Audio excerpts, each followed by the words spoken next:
Yom Kippur is coming, and let's face it, many of us dread it.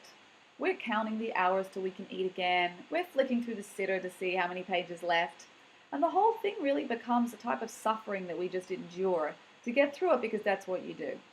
And it's really not like that. It's an incredibly spiritual day that we can access enormous heights and in essence change the whole year.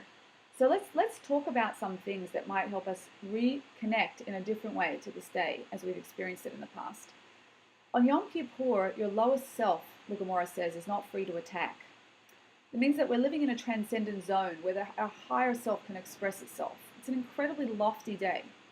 The word Hasatan, Satan, which is that specific energy that's that lower self, the cravings, the vested interests, that Hasatan is inoperable. It doesn't attack.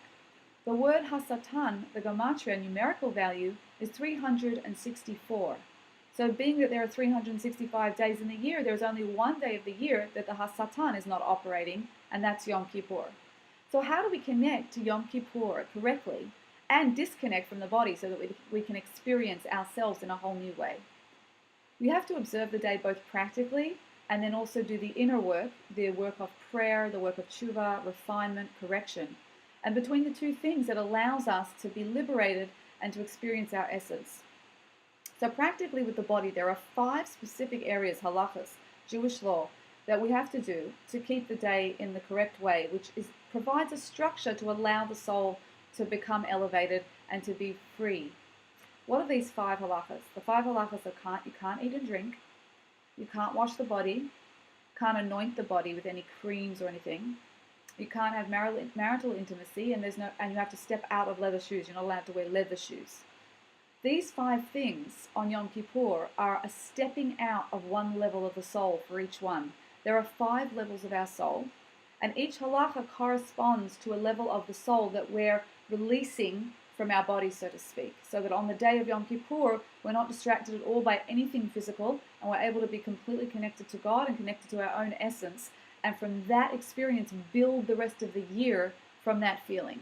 So it's an incredible opportunity because you're creating the root of your year, so to speak, and going back to yourself, to your essence, to start the year from that place.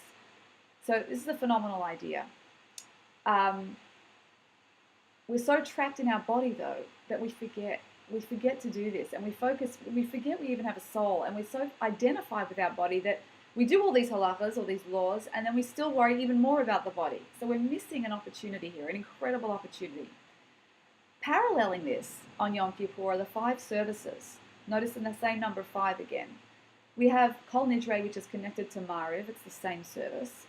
Then we have Shachris in the morning. Then Musaf, which is the big service after Shachris. Then Mincha in the afternoon. And Ne'ilah as that last service before we break the fast. That's 5 different services. And each service unlocks also a level of our soul that we can then get access to. So by Ne'ilah, we are accessing the deepest aspect of our soul that we can't access any other time in the whole year. It's an incredible moment. So between now and then, we have the opportunity to be focused on our inner work as well. This is what's going to help us on the day. The inner work, both now and on Yom Kippur, we do it on Yom Kippur with vidui and confession. As we're going through our own confessions and self-reflections, it's removing any blockages between us and God. And between now and Yom Kippur, we're meant to go around and correct whatever needs correcting in our lives. This means thinking deeply about yourself. Or what things do I really mess up on this year? What are my tendencies? What are my patterns? What do I keep finding myself in the same positions with? How can I make amends? Who do I need to say sorry to?